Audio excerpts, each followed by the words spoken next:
नमस्कार, श्री स्वामी समर्थ. तुम्हा सर्वांचं आपल्या युट्यूब चॅनल मध्ये स्वागत आहे. आजच्या या व्हिडिओमध्ये आपण स्वामी समर्थ महाराजांच्या तारक मंत्राचं 3 दिवसाचं अनुष्ठान कशा प्रकारे करायचं, त्याचबरोबर तारक मंत्राचं तीर्थ कसं तयार करायचं याबद्दल माहिती पाहणार आहोत. त्यामुळे माहिती स्किप न करता शेवटपर्यंत ऐका. बघा, जर तुमच्या घरामध्ये सतत नवरा बायको मध्ये भांडण होत असेल, नवरा तुमचं ऐकत नसेल किंवा नवऱ्याला काही व्यसन असेल, मुलं ऐकत नसतील, हट्टी झालेली असतील, त्याचबरोबर घरात बसल्यावर आपलं मन लागत नसेल, घरामध्ये नकारात्मकता जाणवत असेल किंवा अशांती जाणवत असेल, दुसऱ्याच्या घरी गेल्यावर मात्र शांत वाटत असेल आणि सकारात्मक वाटत असेल, घरातील व्यक्तींमध्ये एकोपा नसेल किंवा घरामध्ये पैशाशी संबंधित म्हणजेच आर्थिक समस्या सतत वाढत चाललेल्या असतील, त्याचबरोबर संतानविषयक जर तुमच्या काही समस्या असतील, नोकरी विषयक समस्या असतील किंवा तुमचं लग्न जुळत नसेल, जगाच्या पाठीवर कोणतीही समस्या असेल तरी या सर्व समस्यांवर एकच प्रभावी उपाय आहे आणि तो म्हणजे तारक मंत्राची सेवा. बघा, अतिशय सोपी अशी ही सेवा आहे, पण ही सेवा जर आपण श्रद्धेने आणि मनापासून केली तर तिचे परिणाम नक्कीच 3च दिवसात आपल्याला जाणवायला लागतात.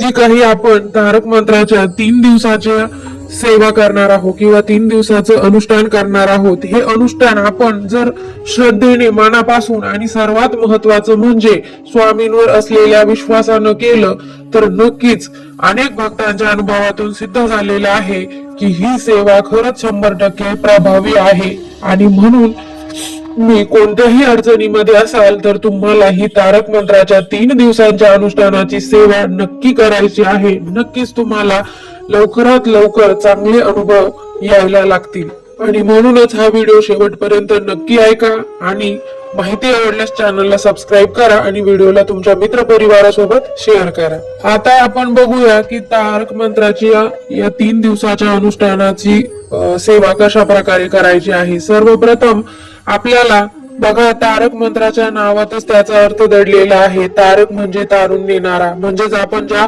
संकटात अडकलेलो असू तेव्हा त्या संकटातून आपल्याला बाहेर काढणारा मंत्र म्हणजे तारक मंत्र. आणि हा मंत्र स्वतः स्वामी महाराजांनी रचलेला आहे. या मंत्रातील प्रत्येक कडव्यात, प्रत्येक ओळीत एक गूढ शक्ती आणि शक्तिशाली अर्थ दडलेला आहे. आता आपण पाहूया की तारक मंत्राचं 3 दिवसाचं अनुष्ठान आपल्याला कशा प्रकारे करायचं आहे. बघा, या सेवेसाठी आपल्याला कोणताही दिवस निवडायचा आहे. बघा, कोणताही दिवस हा खास दिवस नसतो. आपल्याला कोणताही दिवस, तिथी किंवा मुहूर्त पाहण्याची गरज नाही. तसं पाहिलं तर आपण म्हणतो स्वामींचा वार गुरुवार आहे, पण खरं सांगायचं झालं, ज्या दिवशी तुमच्या मनात येईल की मी आजपासून तारक मंत्राची सेवा करणार आहे, तोच दिवस शुभ आहे, त्या दिवशीच सुरुवात करा. फक्त सेवेपूर्वी जर तुम्हाला शक्य असेल तर आदल्या दिवशी स्वामी महाराजांच्या मठात किंवा मंदिरात जा, महाराजांना नारळ, खडीसाखर, फुलं आणि अगरबत्ती अर्पण करा. स्वामी महाराजांना तेथे गेल्यानंतर मनापासून मुजरा करा आणि स्वामी महाराजांना आपल्याला तेथे बसून सांगायचं आहे की हे स्वामी महाराज, मी आजपासून तुमचं 3 दिवसाचं तारक मंत्राचं अनुष्ठान करणार आहे. माझी ही सेवा माझ्या अमुक अमुक कामासाठी किंवा समस्येसाठी करत आहे. मग तुमचं जी काही इच्छा असेल, जी काही समस्या असेल ती स्वामी महाराजांना सांगायची आहे आणि माझी ही समस्या तुम्ही दूर करा असं म्हणून स्वामी महाराजांना आपल्याकडून ही 3 दिवसाच्या अनुष्ठानाची सेवा निर्विघ्नपणे पूर्ण करून घ्या असं सांगायचं आहे आणि त्यानंतर आपल्याला आपल्या घरी यायचं आहे. आता ज्या दिवशी तुम्ही सेवा सुरू करणार आहात त्या दिवशी लवकर उठून आंघोळ करायची आहे, घराची स्वच्छता करायची आहे, जमल्यास घराच्या उंबरठ्याला हळदीचं लेपन करायचं आहे, घरासमोर छोटीशी रांगोळी काढायची आहे, तुळशीला पाणी द्यायचं आहे आणि सूर्याला अर्घ्य देखील अर्पण करायचं आहे. आणि यानंतर तुमची जी नेहमीची देवपूजा आहे ती करून घ्यायची आहे. सर्वात महत्वाचं म्हणजे आपल्याला स्वामी महाराजांचा, जर तुमच्याकडे मूर्ती असेल तर स्वामी महाराजांच्या मूर्तीवर अभिषेक करायचा आहे, मूर्ती नसेल तर फोटो स्वच्छ पुसून घ्यायचा आहे. या सर्व सेवा सुरू करण्यापूर्वी आपल्याला बसण्यासाठी, देवघरासमोर बसण्यासाठी एक आसन टाकून त्या आसनावरच बसायचं आहे. आसनावर बसूनच सेवेला सुरुवात करायची आहे. आता स्वामी महाराजांच्या मूर्तीवर अभिषेक करून झाल्यानंतर आपल्याला संकल्प करायचा आहे. परंतु याआधी एक गोष्ट लक्षात घ्या की पहिल्या दिवशी आपण ज्या वेळेला सेवा सुरू करणार असाल त्याच वेळेला तिन्ही दिवस आपल्याला सेवा करायची आहे. तिन्ही दिवशी त्याच वेळेला सेवा करणं अत्यंत आवश्यक आहे. आता पहिल्या दिवशी स्वामी महाराजांसमोर बसून आपल्याला संकल्प करायचा आहे, कारण कोणतीही सेवा संकल्पाशिवाय पूर्णत्वास जात नाही. आता संकल्प कसा करायचा आपल्या सर्वांनाच माहित आहे.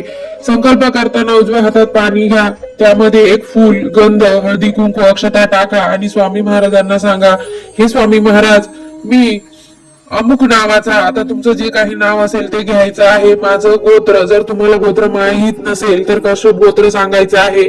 मी अमुक नावाचा, कश्यप गोत्राचा, माझ्या जीवनातील दुःख, व्याधी आणि अडचणी नष्ट व्हाव्या म्हणून मी तुमचं 3 दिवसांचं तारक मंत्राचं अनुष्ठान करत आहे. माझी ही सेवा तुमच्या कृपेने निर्विघ्नपणे पूर्ण होऊ दे आणि माझ्या मनातील ज्या काही इच्छा आहे त्या पूर्ण करा, स्वामी महाराजांना सांगायचं आहे. आणि संकल्प करून झाल्यानंतर हातातील पाणी एका ताटात किंवा तांबण्यात सोडायचं आहे आणि 2 वेळा हातावर पाणी घेऊन ते पुन्हा भांड्यात सोडायचं आहे. आता संकल्प करून झाल्यानंतर आपल्याला सेवेला सुरुवात करायची आहे. सेवा सुरू करताना आता सर्वात आधी आपल्याला एका ग्लास मध्ये पाणी घ्यायचं आहे. जमल्यास तांब्याचा ग्लास घ्या आणि हा ग्लास थेट जमिनीवर आपल्याला ठेवायचा नाही, तो एका प्लेट मध्येच ठेवायचा आहे. आता ही सेवा आपल्याला देवघरासमोरच बसायचं आहे आणि आसन टाकून त्या आसनावर बसून ही सेवा करायची आहे. आता संकल्प केल्यानंतर तो पाण्याने भरलेला जो ग्लास आहे तो आपल्याला आपल्या समोर म्हणजे स्वामी महाराजांसमोर ठेवायचा आहे आणि तो ग्लास एका प्लेट मध्येच ठेवायचा आहे. यानंतर एक अगरबत्ती आपल्याला लावायची आहे. अगरबत्ती अशी लावायची आहे की त्या अगरबत्तीची थोडीशी रक्षा आपण जो ग्लास भरून घेतला आहे त्या ग्लास मधील पाण्यामध्ये पडेल, अशा प्रकारे आपल्याला अगरबत्ती लावायची आहे. बघा, आजकालच्या अगरबत्त्यांमध्ये केमिकल असतं आणि ते केमिकल आपल्या आरोग्यासाठी चांगलं नसतं आणि म्हणून खूप जास्त रक्षा त्या पाण्यामध्ये पडू द्यायची नाही, याची आपल्याला काळजी घ्यायची आहे. थोडीशी रक्षा आपल्याला त्या पाण्यात पडेल अशा प्रकारे अगरबत्ती ठेवायची आहे. आता तारक मंत्राची सेवा सुरू करत असताना सर्वप्रथम आपल्याला एक वेळा स्वामी स्तवन म्हणायचं आहे आणि एक माळ स्वामी समर्थ नामाचा जप करायचा आहे आणि नंतरच तारक मंत्राच्या सेवेला अनुष्ठानाला आपल्याला सुरुवात करायची आहे. आता स्वामी स्तवन आणि एक माळ स्वामी नामाचा जप करून झाल्यानंतर आपल्याला आपला जो काही उजवा हात आहे तो उजवा हात त्या ग्लासवर ठेवायचा आहे. ज्या ग्लासमध्ये आपण पाणी घेतलं होतं त्या ग्लासवर ठेवायचा आहे आणि आपल्याला तारक मंत्र म्हणायचा आहे. आता तुम्ही ग्लासवर फक्त हात ठेवू शकतात किंवा तुमच्या हाताची जी मधली 3 बोटं आहे, करंगळी आणि अंगठा वगळता ती जी 3 बोटं आहे मधली, ती तुम्ही त्या पाण्यामध्ये बुडवू शकतात आणि नंतर आपल्याला सेवेला सुरुवात करायची आहे. किंवा नुसता हात जरी तुम्ही ग्लासवर ठेवला तरी चालेल, काही हरकत नाही. आता आपल्याला तारक मंत्र म्हणायला सुरुवात करायची आहे. आपल्याला 11 वेळा तारक मंत्र म्हणायचा आहे. जर 11 वेळा तारक मंत्र म्हणताना अगरबत्ती संपली तर लगेच दुसरी अगरबत्ती लावायची आहे आणि 11 वेळा मंत्र म्हणून झाल्यानंतर ज्या ग्लास मध्ये आपण पाणी घेतलेलं होतं त्या ग्लासवर हात ठेवलेला होता ते पाणी पूर्णपणे अभिमंत्रित झालेलं असतं. अतिशय पवित्र असं तारक मंत्राचं अभिमंत्रित पाणी त्या ग्लासमध्ये तयार झालेलं आहे आणि त्या पाण्यामध्ये प्रचंड प्रमाणात सकारात्मक ऊर्जा निर्माण झालेली असते. आता हे पाणी काय करायचं आहे तर बघा, आता हे पाणी आपल्या घरातील सर्व सदस्यांना प्यायला द्यायचं आहे. जर घरातील कोणी व्यक्ती ते पाणी पिण्यासाठी नकार देत असेल, नाही म्हणत असेल, तर ते पाणी आपल्याला आपल्या घरातील पाणी पिण्याच्या माठामध्ये किंवा हंड्यामध्ये टाकायचं आहे आणि ते पाणी आपल्याला प्यायचं आहे. किंवा तुम्ही जेवणाच्या वेळेस ते पाणी पिऊन घेऊ शकतात. सर्वांना ते पाणी प्यायला द्यायचं आहे. त्यातील थोडंसं पाणी आपल्याला आपल्या घरामध्ये शिंपडायचं आहे किंवा घराच्या बाहेर शिंपडायचं आहे. यामुळे जर आपल्या घरामध्ये काही नकारात्मकता असेल, वाईट शक्ती असतील तर त्या दूर होतात. त्याचबरोबर घराच्या बाजूला पाणी शिंपडल्याने ज्या काही वाईट नजरा असतील किंवा दोष असतील किंवा शेजाऱ्या पाजाऱ्यांच्या वाईट नजरा असतील त्या हळूहळू नष्ट होत असतात. अशा प्रकारे आपल्याला तारक मंत्राचं 3 दिवसाचं अनुष्ठान करायचं आहे आणि तारक मंत्राचं तीर्थ आपल्याला बनवायचं आहे. तर ही सेवा करताना आपल्याला 3 दिवस काही नियम पाळायचे आहे. तर ते नियम म्हणजे बघा, आपल्याला 3 दिवस परान्न टाळायचं आहे, म्हणजे दुसऱ्याच्या घरचं अन्न पाणी खायचं नाही. हॉटेलमधून स्वतःच्या पैशानं घेतलेलं अन्न चालेल परंतु शक्यतो तुम्ही 3 दिवस परान्न घेण्याचं टाळा, कारण दुसऱ्याच्या अन्न खाल्ल्याने आपल्याला दोष लागण्याची शक्यता असते. म्हणून परान्न आपल्याला वर्ज करायचं आहे. 3 दिवस ब्रह्मचर्याचं पालन करायचं आहे. त्याचबरोबर पुरुष जर ही सेवा करणार असेल तर धूम्रपान किंवा मद्यपान पूर्णपणे 3 दिवस बंद करायचं आहे. त्याचबरोबर आपल्या घरामध्ये मांसाहार करायचा नाही. जी व्यक्ती अनुष्ठान करणार आहे तिने मांसाहार करायचा नाही, बंद करायचा आहे. परंतु जर तुमच्या घरामधील इतर व्यक्ती मांसाहार करत असतील तर त्यांना आणू द्यायचा आहे, खाऊ द्यायचा आहे. फक्त जी व्यक्ती सेवा करणार आहे त्या व्यक्तीने मांसाहार वर्ज करायचा आहे. आता आपलं 3 दिवसाचं तारक मंत्राचं अनुष्ठान पूर्ण होईपर्यंत बाहेर गावी जाणं टाळायचं आहे. परंतु जर नोकरीसाठी जायचं असेल तर जाऊ शकतात. आता 3 दिवस स्वामी महाराजांची आपल्याला आरती करायची आहे. तुम्हाला जर जमलं तर सकाळ संध्याकाळ दुपार 3 वेळेस आरती करू शकतात किंवा सकाळी आणि संध्याकाळी दोन्ही वेळेस तुम्ही आरती करू शकतात. त्याचबरोबर जे आपण रोज जेवण बनवतो सकाळी आणि संध्याकाळी ते स्वामी महाराजांना त्याचा नैवेद्य दाखवायचा आहे आणि मग तोच नैवेद्य आपल्याला प्रसाद म्हणून घरातील सर्व व्यक्तींना खायचा आहे. अशा प्रकारे या सेवेचे नियम आहे. ही सेवा अतिशय साधी, सोपी आणि कमी वेळेत होणारी सेवा आहे.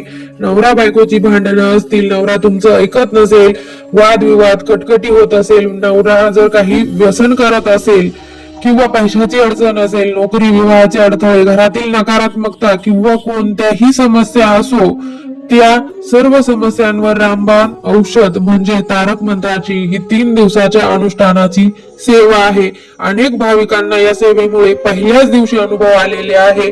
फक्त 3 दिवस ही सेवा मनापासून करून बघा. चांगला अनुभव आल्याशिवाय राहणार नाही.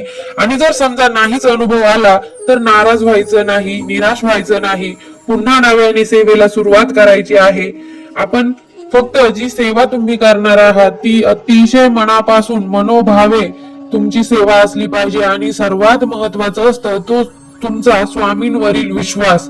तुमचा जर स्वामींवरील विश्वास अतूट असेल, तुमची सेवा तुम्ही अतिशय मनोभावे करत असाल, विश्वासाने करत असाल, तर नक्कीच या सेवेने तुम्हाला चांगला अनुभव आल्याशिवाय राहणार नाही. तुमच्या ज्या काही इच्छा आहे त्या नक्कीच स्वामी महाराज पूर्ण करतील. जर माहिती आवडली असेल तर चॅनलला सबस्क्राईब करा. हा व्हिडिओ तुमच्या मित्र परिवारासोबत शेअर करा आणि कमेंट मध्ये श्री स्वामी समर्थ लिहायला विसरू नका. पुन्हा भेटू नवीन आणि प्रभावी माहिती सोबत. तोपर्यंत धन्यवाद. श्री स्वामी समर्थ.